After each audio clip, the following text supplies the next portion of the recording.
চাও।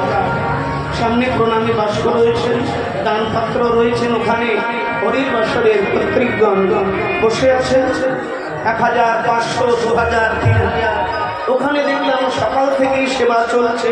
কেউ 2 কেজি মিষ্টি কুমড়ো দিলে, কেউ 1 বস্তা আলু দিলে, কেউ 3 মণ কাঠ দিলে, কেউ 2 কেজি আদা দিলে, কেউ 40 কেজি চাল দিলে, কেউ 1 বস্তা সিদ্ধ চাল দিলে, কেউ 1 টিন সর্ষের তেল দিলে, কেউ ফুলের সজ্জার দায়িত্বটা নিলে, কেউ 1 দিন মন্দিরের ফুলের মালার দায়িত্বটা নিলে, কেউ বা একটা কীর্তনিয়ার দায়িত্ব নিলে।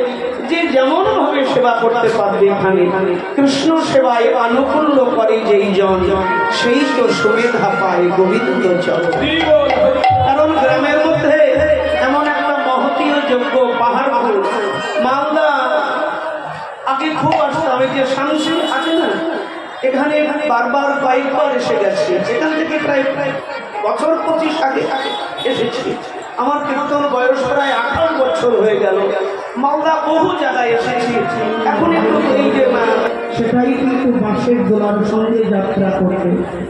মনে রেখো, যে করে স্মরণ তার হয় সুমরণ, যে করে স্মরণ তার হয় সুমরণ। সংসার কাউকে বাঁধে না। আমরা মিথ্যা মিথ্যা সংসারে বাধা মেনেছি।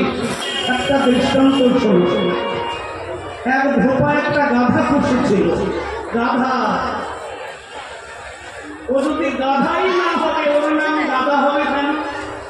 ও তো আসলেই গাধা। তো ধোপার কাজ হলো রোজ সকালবেলা রাজবাড়ির কাপড় নিয়ে, ছোটবেলা নদীর ঘাটে গিয়ে কাপড় কেটে শুকিয়ে রাজবাড়িতে পৌঁছে দেওয়া। আজকেও ধোপা ভোরবেলা কাপড়ের গাঠটি গাধার থেকে চাপিয়ে নদীতে কাটতে গেছে। নদীর ঘাটে গিয়ে কাপড়ের গাঠটি নামিয়ে গাধা বড় চিন্তায় পড়েছে, বড় টেনশনে পড়েছে। কি টেনশন, কি চিন্তা মায়েরা, কি চিন্তায় পড়েছে? চিন্তা হচ্ছে এটাই, হায় হায় রে, প্রত্যেকদিন গাধা বাঁধা দড়িটা নিয়ে আসি, আজকে দড়িটা নামিয়েই চলে এলাম। এখন যদি আমি কাপড় কাচতে লেগে যাই, এখন যদি আমি কাপড় কাচতে লেগে যাই, তাহলে কি হবে?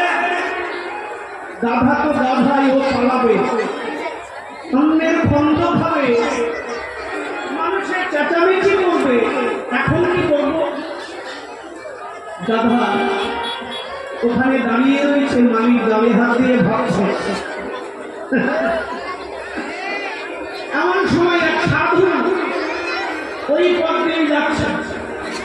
সাধু দেখলো ধোকা ভাই গালে হাত দিয়ে চিন্তা করছে। ধোকা ভাই কি হলো? এমন গালে হাত দিয়ে বিষণ্ণ বদনে কি ভাবছো? বলে বাবা আর বলবেন না। সাধু হচ্ছে ভারতবর্ষের কোহিনূর। সাধুর কাছে সমস্ত রোগের ঔষধ থাকে। যদি কেউ ধৈর্য ধরে সাধুর কাছে গিয়ে বসে, তাই না? তাই না বলো? ও ধোকা ভাই, কি চিন্তা করছো? আর বলেন না বাবা। প্রত্যেকদিন ঘাটে আসি, গাধার পিঠে কাপড় চোপড় চাপিয়ে দড়িটা নিয়ে আসি, ওই গাছের গায়ে বেঁধে কিছু খাবার দিয়ে ঘাস দিয়ে আমি কাপড় কাচি, রোদে শুকাই, আমিও খাই, সন্ধ্যাবেলা ঘরে যাই। আজকে তাড়াতাড়ি করে চলে এলাম, গাধা বাঁধা দড়িটা আনতে ভুলে যাচ্ছে। কি হবে? তাই কি করি চিন্তা করছে, আবার বাড়ি যাবো এত দূর। সাধু বাবা বললেন গাধা কাছে বাঁধা কোন জায়গায়? বলে ওই গাছের গোড়া। বলে নিয়ে এসো, তোমার গাধাকে বেঁধে দিয়েছে। ধোপা ভাই আনন্দে গাধার কান ধরে গাছের গোড়ায় নিয়ে গেছে। সাধু বাবা দড়ি দিন, দড়ি দিন। আরে দড়ি লাগবে না। ধোপা ভাই বলে হাই বাবা, দড়ি না হলে ওকে বাঁধবো কি করে? বলে কেন? রোজ যেমন বাঁধো আজকে মিথ্যা মিথ্যা বাঁধো। আরে মিথ্যা মিথ্যা বাঁধবো কি করে? রোজ যেমন বাঁধো আজকে ওর গলায় তুমি মিথ্যা মিথ্যা বাঁধবো, গাছের গায়ে হাত ধরো, তারপর দেখো। ধোপা ভাই হেসে কি করলেন? গাধার গলায় এইভাবে সেটাকে মৃত্যু দিলেন, যে টেনে নিয়ে গিয়ে গাছের গায়ে টান দিয়ে ব্যাস গাধা ওখানেই শুয়ে পড়েছে। গাধা মনে করেছে মালিক আমাকে বেঁধে ফেলেছে।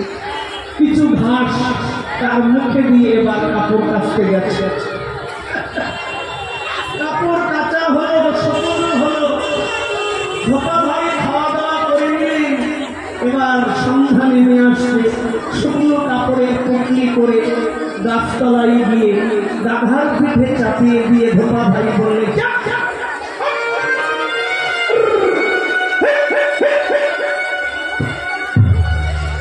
গাধা ওঠে না। ঢেচু ঢেচু ঢেচু। ধোপা ভাই মনে মনে চিন্তা করছে সর্বনাশ, গাধা তো বাড়ির দিকে যেতেই রাজি হচ্ছে না। আরে ও ঘর যেতে হবে। গাধা ওঠে না, ঢেচু ঢেচু করছে।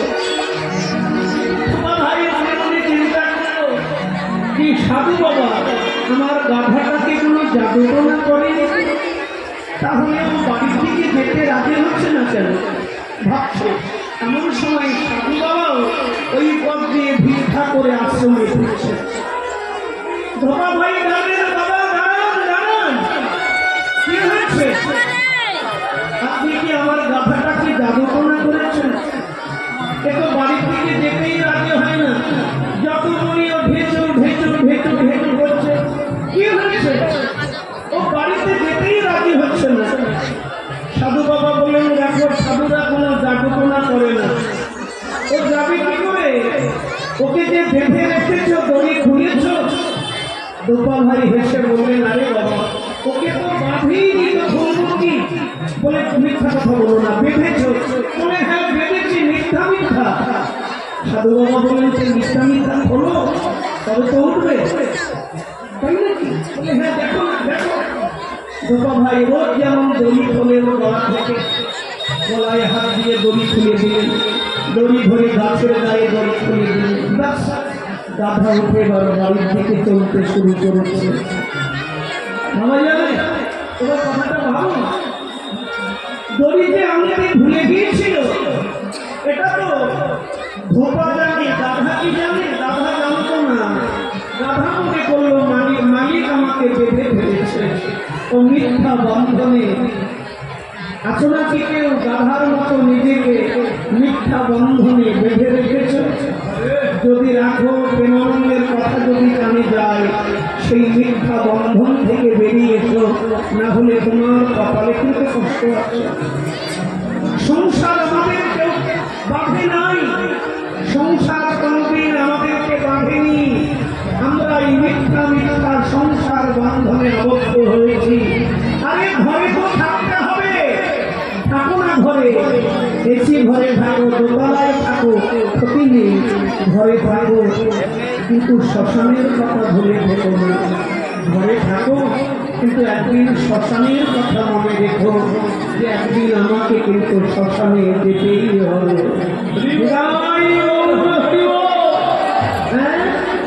শ্মশানে যেতেই হবে। মিথ্যা বন্ধনে নিজেকে আর বেঁধে রেখো না। এই মিথ্যা বন্ধন থেকে মুক্ত হয়ে ফিরে যাওয়ার নাম হচ্ছে রাগস্থ। মিথ্যা বন্ধনে বেঁধে রেখো না। সংসার বাঁধেনি, আমরা নিজেরাই ইচ্ছাকৃত সংসার বৃক্ষে নিজেকে বেঁধে রেখেছে। আসক্তি ছেলের প্রতি, মেয়ের প্রতি, দোকানের প্রতি, ব্যবসার প্রতি, জমির প্রতি, এই যে আসক্তির রজুয়ে দেহ তরিটাকে বেঁধে রেখেছে সংসার বৃক্ষে। বেরিয়ে এসো, আজকে ঘরে যেতে হবে। বাসি বেজেছে শুনিয়া নরবে ঊর্ধ্বমুখে ধাইতে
বিধাতা ওদেরকে আকারে পশু করেছে। একটা পশুর মধ্যে আমার মধ্যে কোনো পার্থক্য আছে? আহার নিদ্রা ভয় মৈথাঞ্চ। পশু বনের কাঁচা মাংস ছুঁড়ে ছুঁড়ে খায়।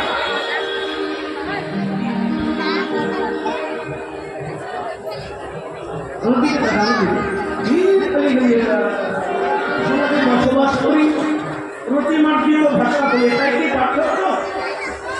পার্থক্য এখানে পশুর আহার করে, আমরাও আহার করি। পশুরাও সন্তান নেয়, আমরাও সন্তান নিই। পশুরাও ঘুমায়, আমরাও ঘুমাই। পার্থক্য এখানে পশু তার প্রত্যেকটা ইন্দ্রিয় দিয়ে কৃষ্ণ প্রীতিবিধান করতে পারে না, আর মানুষ তার প্রত্যেকটা ইন্দ্রিয় দিয়ে কৃষ্ণ বলে ডেকে আকুল হয়ে কাঁদতে পারে। আমায়রা এখানে তোমার আমার আশা কিন্তু অনেকবার হয়েছে, হয়েছে না? কর্ম বিপাকে হাত গতাগতি কোনো কর্মের দ্বারা কর্ম কর্ম ভালো ভালো, কর্ম ভালো না করলে খুব খারাপ হবে। কর্ম বিনা দোষে যদি কাউকে কিছু করো সেটা ভুগতে হবে। প্রকৃতি যারা সমুদ্রে স্নান করেছ জানো, সমুদ্রে কিছু ছুঁড়ে ফেলে দিয়ে সমুদ্র সেটাকে আবার ফিরিয়ে দেয়। তেমনি এই প্রকৃতির মাঝে তুমি যা রেখে যাবে, প্রকৃতি তুমি আবার এলে সেটাই তোমাকে ফিরিয়ে দেবে। এখানে ভগবানের কোনো হাত নেই, এখানে প্রকৃতি। মনে থাকবে, লাগিয়েছ বাবলা গাছ, চন্দনের আশা করে করো। যেমন কর্ম করবে তেমন ফল পাবে। এখানে যদি কাউকে একটা বিনা দোষে চর মেরে চলে যায়, এটা প্রকৃতির মাঝে জমা রইল। আমি আবার ঘুরে সেই বিনা দোষে ঠাকুরটা আমার গালেই করবে।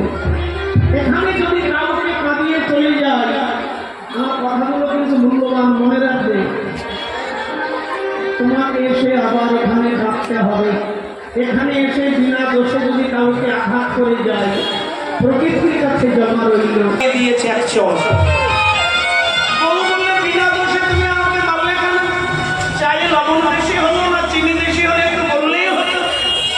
বউ চর খেয়ে বউ এখন এই রাত কার উপরে দেবে? পাশের ঘরে তার বড় ছেলে পড়াশোনা করছিল, বড় ছেলের ঘরে গিয়ে বড় ছেলের গালে আঘাত। বড় ছেলে বলে, মা তুমি আমাকে মারলে কেন? মা বলে, আমি জানি না, তোর বাবাকে জিজ্ঞাসা। বড় ছেলে এখন রাতটা কার উপরে দেবে? পাশে ছোট ভাই বসে বসে মোবাইলে ভিডিও গেম খেলছিল, ছোট ভাইয়ের গালে আঘাত। ছোট ভাই বলে, দাদা আমার তো পড়াশোনা হয়ে গেছে, হোমওয়ার্ক হয়ে গেছে, তুই আমাকে মারলে কেন? দাদা বলে, জানি না। এখন বাড়ির ছোট কর্তা এই রাগটা কার উপরে দেবে? হাতের কাছে কাউকে না পেয়ে কাঁদতে কাঁদতে উঠানে গিয়ে দেখলে তার বাড়ির পোষার কুকুরটা শুয়ে আছে। বাড়ির ছোট কর্তা ওই পোষার কুকুরটাকে ছেড়ে এক যখন লাথি মেরেছে, কুকুরটা কেউ কেউ করতে করতে রাস্তায় গিয়ে কামড় দিয়েছে একজনকে। একজন বাজার করে ফিরছিল, তার পায়ে গিয়ে কাজ করে কামড়। মালিক দিল ম্যানেজারকে, ম্যানেজার দিল বউকে, বউ দিল তার বড় ছেলেকে, বড় ছেলে দিল তার ছোট ছেলেকে, ছোট ছেলে দিল বাড়ির পোষা কুকুরটাকে। আর কুকুরটা গিয়ে যার পায়ে কামড় দিয়েছে সে আর কেউ না, ওই কাপড়ের দোকানের মালিক। अरे पगली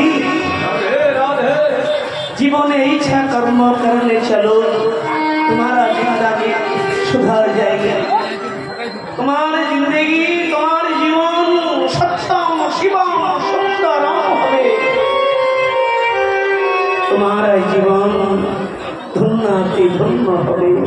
বাইরে পেয়েছো এই জীবন সোনার ফসল, এই জীবন ভগবানের দেওয়া প্রসাদ, এই জীবন ভগবানের দেওয়া প্রসাদ। সংসারে এই মূল্যবান জীবনটাকে বিষাদগ্রস্ত করে জীবনটাকে নষ্ট করো না।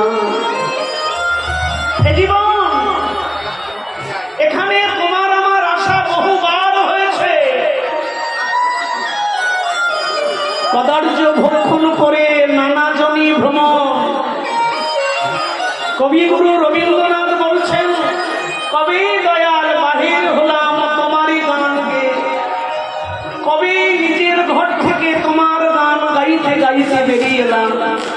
ভগবান, আমি কবে আবার নিজের ঘরে ফিরবো গো, কবে তোমার ঘরে ফিরবো? মায়েরা, যদি কুকুর হয়েছি ভোগ করার জন্য একটা কুকুর এনে পেয়েছি, যদি ছাগল হয়েছি ভোগ করার জন্য একটা ছাগল এনে পেয়েছি, যদি বানর হয়েছি ভোগ করার জন্য একটা বানর এনে পেয়েছি, যদি শূকর হয়েছি ভোগ করার জন্য একটা শূকর এনে পেয়েছি, যদি শিয়ালিনী হয়েছি ভোগ করার জন্য একটা শিয়াল পেয়েছি, যদি বনের হিংস্র বাঘিনী হয়েছি ভোগ করার জন্য একটা পুরুষ বাঘকে পেয়েছি, যদি একটা বিড়াল হয়েছি ভোগ করার জন্য একটা বিড়ালিনী পেয়েছি, যদি একটা সুন্দর পুরুষ হয়েছি ভোগ করার জন্য একটা সুন্দর নারীকে পেয়েছি। মনে রাখবেন, তোমার আমার জীবনে এই যে জনি ভ্রমণ, তোমার আমার জীবনে বারবার আসা যাওয়া, বারবার আসা যাওয়া। আজকাল কীর্তনের মধ্যে অনেকেই খুব তত্ত্ব বলে, তত্ত্ব কথা। পাঞ্চালীর 5 স্বামী কি করে হলো? আরে মাথা মুন্ডু, পাঞ্চালীর 5 স্বামী তো আসলো, সব শুনে কি আমার মুক্তি হবে? ধৃতরাষ্ট্র যেন অন্ধ হলো, তার কর্মফল ওসব শুনে কি আমার কৃষ্ণ ভক্তি হবে?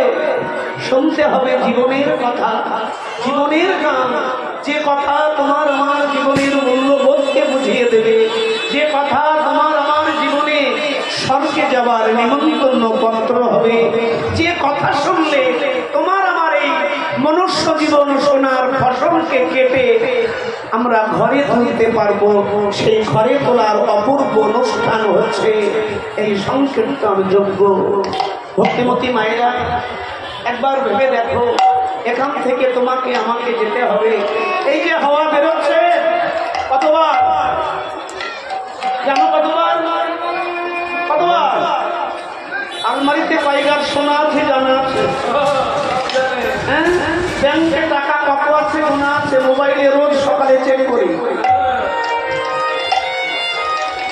কিন্তু এই যে হাওয়া, যে হাওয়ার জন্য আমি বেঁচে আছি, করোনার কালে অক্সিজেন সিলিন্ডার নিয়ে কি হাঙ্গামা,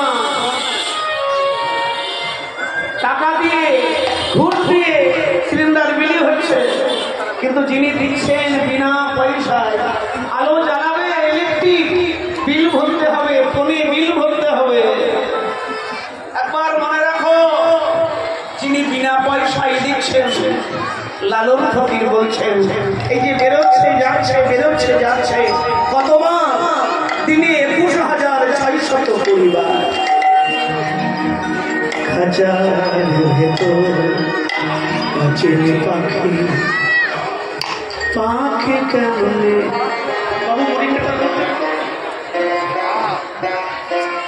খাঁচার ভেতর অচেনা পাখি, পাখি কেমনে আসে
কুঠুরি নয় দরজা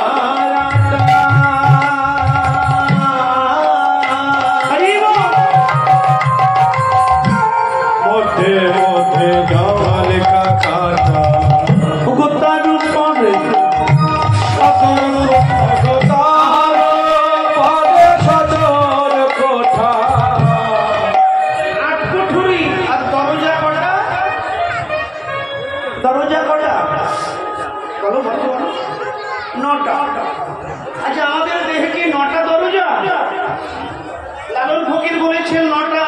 নটা নয়, লালন ফকির একটা দোকান করেছেন, কারণ তিনি জানেন কলিকালের মানুষ ওই নটা দরজার খবর জানবে, দশম দরজার খবর জানার সাধ্য নাই।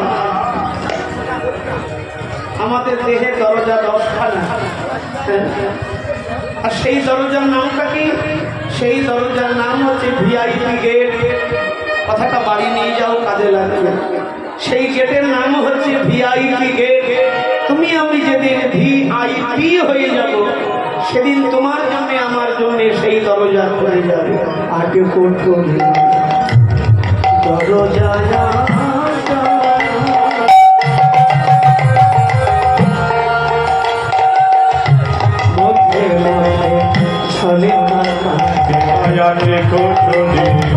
আটে কুঠুরি নয় দরজা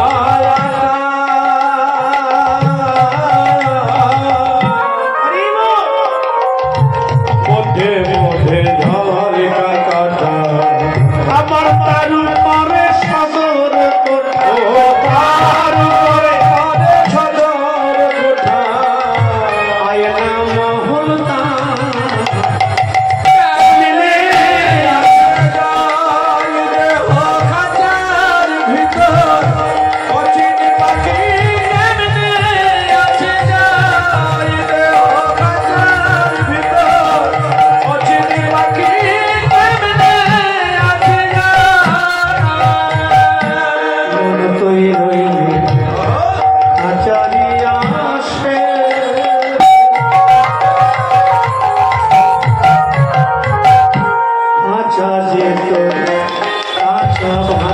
মনে রইলে মনে রইলে খাঁচা দে আসে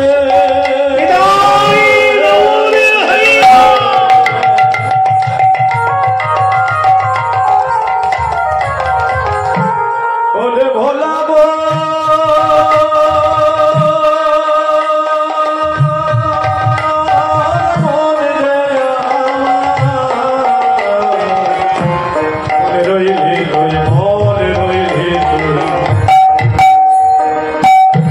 খাঁচা দিয়ে আসে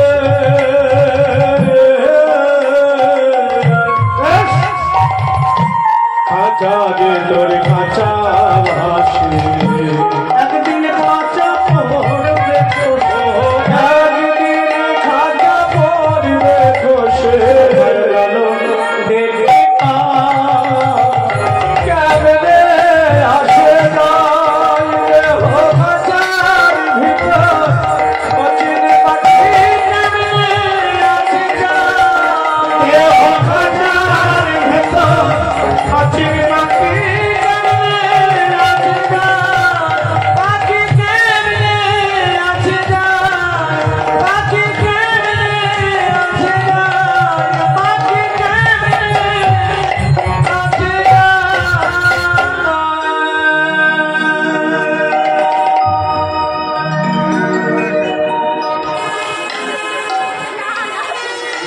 এই তো জীবন। শুনি আকা নরবেনু অধ্যমুখের হাত, শুনি আকা নরবেনু অধ্যমুখের হাই আকা নরবেনু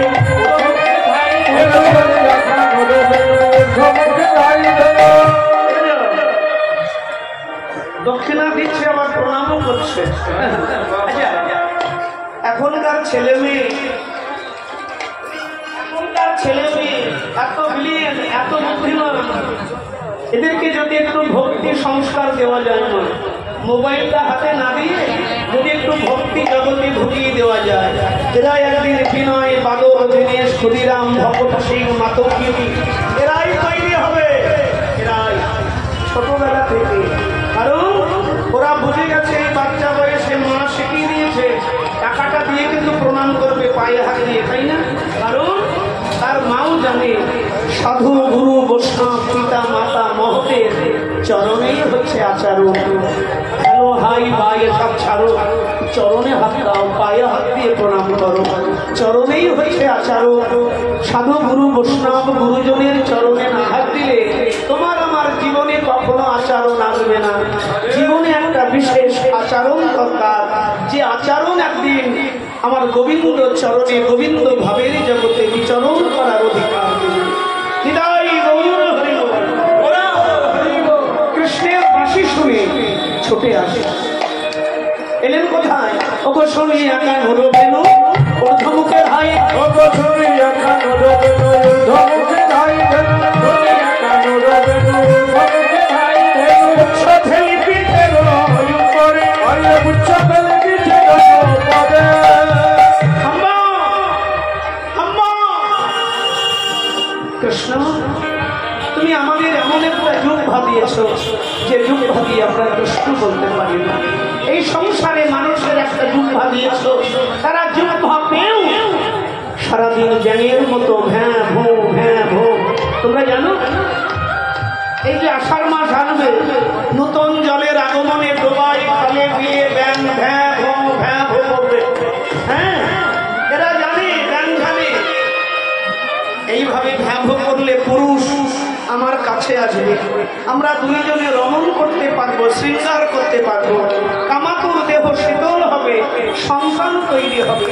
তারা কামাতুর হয়ে পুরুষ নারীকে ডাকে, নারী পুরুষকে ডাকে ভ্যাঁ ভো ভ্যাঁ ভো।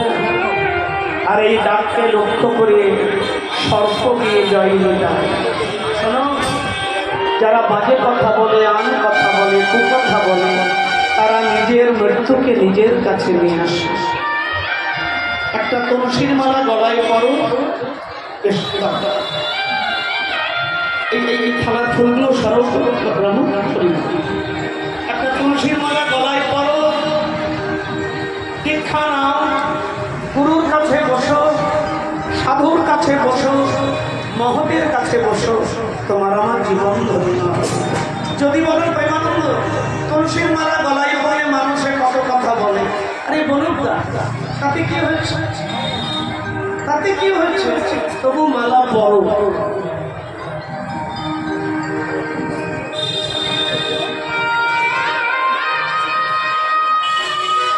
মালা পরো,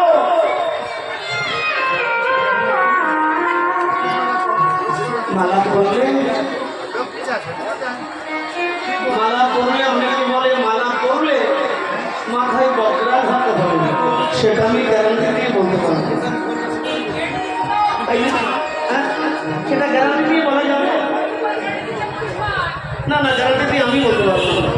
ও প্রদীপটা দিতে পারে, আমি পারবো না। কপালে যদি থাকে মালা পরলেও হবে, না পরলেও হবে, এটা গ্যারান্টি দিয়ে বলা যাবে না। মালা তোমার কর্মে যদি দোষ থাকে, তুলসীর মালা পরলেও ভুগতে হবে, না পরলেও ভুগতে হবে। কারণ কর্ম, কর্ম আর কিছু দেখে না, কর্ম শুধু কর্ম, কর্ম দেখবে ভগবান কি কর্ম করে এলে। এই যে চোখে, চোখ আর এই মুখ দুটোকে যদি ঠিক রাখো, তোমার আমার জীবন, জীবনের যত কুকর্ম চোখ থেকেই শুরু হয়, ঠিক না? বাবুর বাগানে পেয়ারা পেকেছে, দেখলো কে? দেখলো কে? দেখলো কে? চোখের তো পা নেই, হাঁটলো কে? হাঁটলো হচ্ছে পা। দেখেছে চোখ, হাঁটলো হচ্ছে পা। পায়ে তো হাত নেই, ছিঁড়েছে কে হাত, খেয়েছে কে মুখ, রেখেছে কে পেট। বাবু এসে ধরে ফেললো, একখানা ডান্ডার বাড়ি পিঠে দিল, ঠিক না? খালি দেখেছে চোখ, হেঁটেছে পা, ছিঁড়েছে হাত, খেয়েছে মুখ, রেখেছে পেট, মার খেয়েছে পিঠ। পিঠ বললে আমার দোষ কোথায়? মায়ের পিঠে বাড়ি পড়েছে, জল কিন্তু চোখ দিয়েই বেরিয়েছে। জয়নিতাই, অপরাধ আমার যেখান থেকে শুরু। এই যে ভক্ত হওয়ার শক্ত হও, কর্মফল কোনোদিন কাউকে ক্ষমা করে না। কর্মফল যদি খারাপ হয়, ভগবানের সামনে বসে থাকলেও সেখান থেকে কর্ম তোমাকে বিপাকে ফেলবে। এই জন্য কর্ম ঠিক করো, কর্ম যথা ধর্ম। ওরা সবাই ছুটে এসেছে, গোবিন্দ আমাদের হরি বলার মতো যুক্তা দিলে না। ওরা এসে গোবিন্দের অঙ্গ লেহন করছে। মায়েরা সেবা দেখেছ, যুক্তাটা লম্বা করে টেনে বার করে, লম্বা করে টেনে বার করে মনে মনে চিন্তা করলেন, আমাদের জিহ্বা দিয়ে যদি গোবিন্দ অঙ্গ লেহন করি চেপে দিই, জিহ্বার উপরে যে কাঁটা কাঁটা সেটা গোবিন্দ অঙ্গে আঘাত লাগবে। যে অঙ্গের আঘাত আমি চন্দন দিতে ভয় পাই, কমল হতে কমল অঙ্গ, তাই জিহ্বাখানা লম্বা করে বার করে উল্টে নিয়ে কৃষ্ণের অঙ্গখানা লেহন করছে আর গোবিন্দকে বলছে, গোবিন্দ মাধব, এ মাধব আবার যেন তোমার সঙ্গ পায়। এদিকে দাদা বলো না, আর দেরি করলেন। ভাইয়া রে আনাই রে, ভাইয়া রে আনাই রে, ভাইয়া রে কানাই রে, ভাইয়া রে কানাই রে, ভাইয়া রে কানাই রে, ভাইয়া রে কানাই রে, ভাইয়া রে কানাই রে, ভাইয়া রে কানাই রে, ভাইয়া রে কানাই রে, ভাইয়া রে কানাই রে। ঘরে যেতে হবে, ঘরে যেতে হবে, ঘরে যেতে হবে, আর বিলম্ব করো না, ঘরে যেতে হবে, আর বিলম্ব করো না, ঘরে যেতে হবে। আমার সবাই মিলে সেজে নাচতে নাচতে ঘরে যাবে। ওগো সেতে কান্তি অনুপম, আগে ভাই বলো না, ওগো সেতে কান্তি অনুপম, ভাই বলো না, সেতে কান্তি অনুপম, ভাই বলো না, ওগো সেতে কান্তি অনুপম, ভাই বলো না। আর শেষ চালে জাগিরি নাম, কে মায়া রে তুঝো চলে যাই রে বাবে বাবে, ধন্যবাদ সিংহাবিল গগনে গকুল, ধন্যবাদ সিংহাবিল ভগবান গকুল, চলে তরি কত রঙে এবা কত চলে করি কত রঙে রঙে, যাব গ্রামের কাছে সাথে নিজ ধেনু, যাব গ্রামের মাঝে ছবে নিজ ধেনু মাঝে। মায়েরা জাবর গ্রামে কার বাড়ি? জাবর গ্রামে কার বাড়ি বলো? জাবর গ্রামে কার বাড়ি?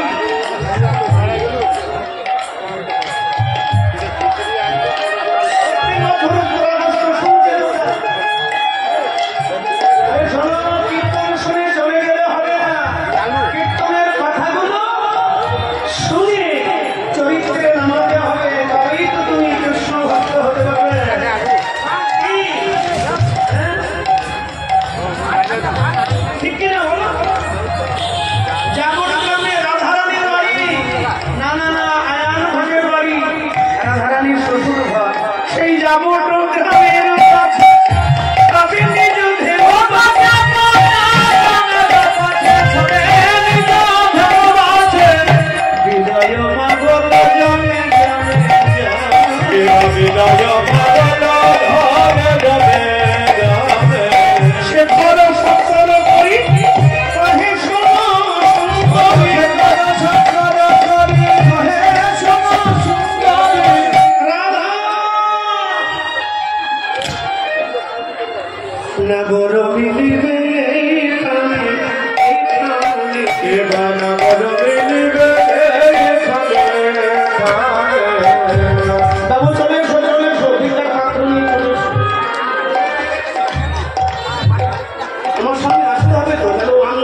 সেবার জন্য হরির বাসরে শ্রীবৃদ্ধির জন্য ওখানে আমাদের কাছে চলে এসো কিছু দাও তো হরির বাসরে শ্রীবৃদ্ধির জন্য মাধবের সেবার জন্য আপনাদের কাছে যাচ্ছে আপনারা কৃষ্ণ সেবার জন্য এগুলো উঠি নাও ওখানে পড়েছে এগুলো উঠি নাও উপরে এসো উপরে তো এসো রে বাবা ভিক্ষা করছে কারা সবাই দেখো এমন ভিখারি দেখেছ একবারে সত্যিকারের ভিখিরি সবাই কারণ হরির বাসরের ভিখিরি তারা নিজের জন্য ভিক্ষা করছে না কার জন্য করছে শ্রী ভগবানের জন্য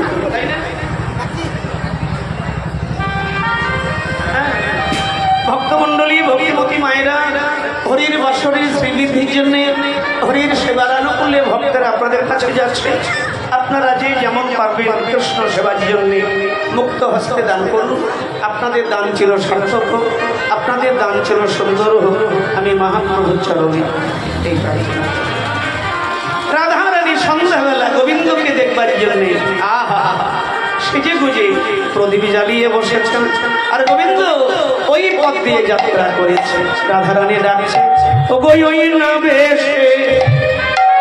এসো তুমি দাঁড়ায়ে রয়েছি ওই নামে আইসো তবে দাদা গেছে যাবে তোমা বধূ লই ভারো করে গো তোমা বধূ লই ভারো কেবা তোমা বধূ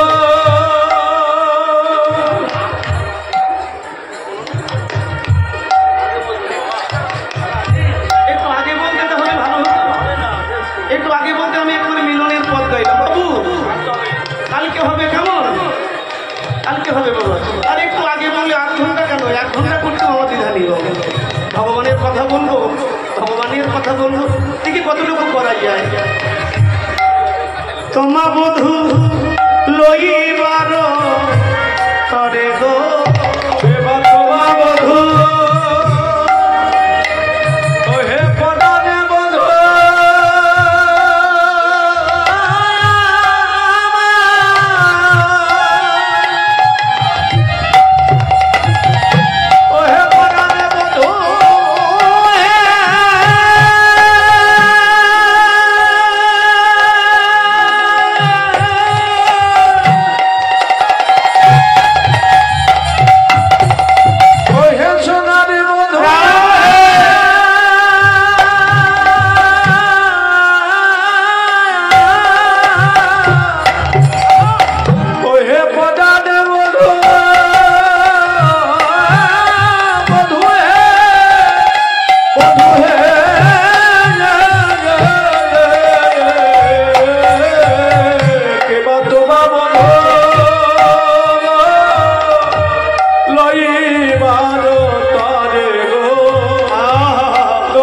বন্ধু